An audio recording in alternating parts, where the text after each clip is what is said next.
Okay, next we're going to read The Appointment. A 16-year-old boy worked on his grandfather's horse farm. One morning he drove to pick a truck up into town on an errand. While he was walking along the main street, he saw death, and death beckoned to him. The boy drove back to the farm as fast as he could and told his grandfather what had happened. "Give me the truck," he begged. "I'll go into the city. He'll never find me there," said the grandson. His grandfather gave him the truck, and the boy sped away, heading to town. After he left, the grandfather went into town to look for Death. When he found him, he asked, "Why did you frighten my grandson that way? He's only 16 years old. He's too young to die." "I'm sorry about that," said Death. "I did not mean to beckon to him, but I was surprised to see him here. You see, I have an appointment with him later this afternoon in the city." Danger, danger, danger, danger. Danger, danger, danger, danger, danger, danger.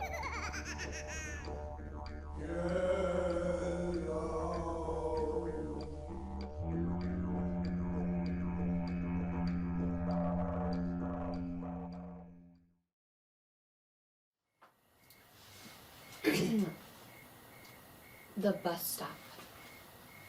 Ed Cox was driving home from work in a rainstorm.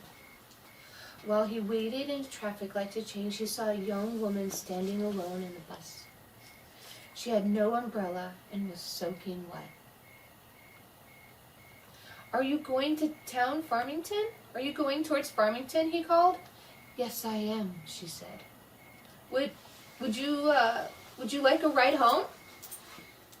"I would," she said, and got in. "My name is Jonah. Jonah Finley.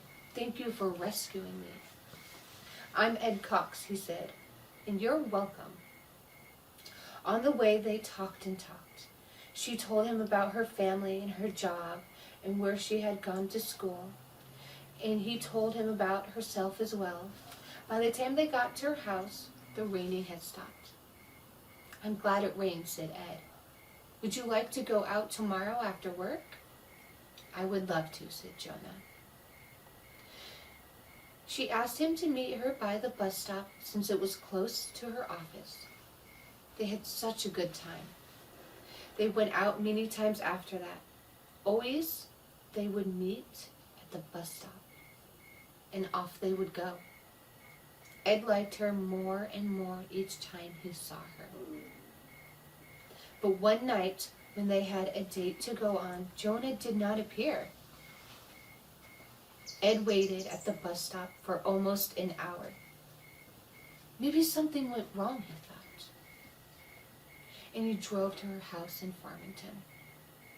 An old woman came to the door. "Hey, I'm Ed Cox," he said. Maybe Jonah told you about me. I had a date with her tonight. We were supposed to meet by the bus stop that's by her office, but she didn't show up. Is she all right?" The woman looked at him as if he had said something strange. I am Jonah's mother," she said. "Jonah isn't here now. Would you like to come in?" Ed pointed to a picture on the mantle. "That looks just like her," he said. "It did. Once." Her mother replied, "But that picture was taken when she was your age, about 20 years ago. A few days later, she was waiting in the rain at that bus stop. A car hit her, and she was killed."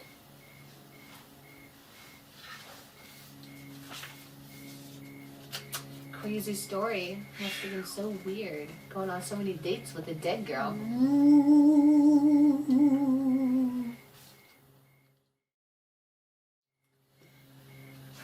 Now I'm going to read a story called Faster and Faster. Sam and his cousin Bob went walking in the woods. The only sounds were leaves rustling and now and again a bird chirping. "It's so quiet here," Bob whispered. But that soon changed. After a few moments, the two boys started whooping and hollering and chasing one another around. Sam ducked behind a tree. When Bob came by, Sam jumped out at him. Then Bob raced ahead and hid behind a bush. When he looked down, there at his feet was an old drum. "Sam, come and see what I found," he called. "It looks like a tom-tom. I bet it's hundreds of years old." "Look at the red stains," said Tom. I bet it's somebody's blood. Let's get out of here." But Tom did not hesitate to try the drum. He sat down on the ground and held it between his legs, beat it on with one hand and then the other, slowly at first, then faster and faster, almost as if he couldn't stop. Suddenly there were shouts in the woods and the sounds of hoofbeats. A cloud of dust rose from behind a line of trees. Then men on horseback galloped towards him. "Bobby, let's go," Sam shouted. He began to run. "Hurry, hurry!" Bob dropped the drum and ran after him. Sam heard a twang of a bow firing an arrow. Then he heard Bob scream. When Sam turned around, he saw Bob pitched forward, dead. But there was no arrow in his body, and there was no wound. And when the police searched, there were no men on horseback. There were no hoof prints. There were no drum. The only sounds were leaves rustling and now and again birds chirping.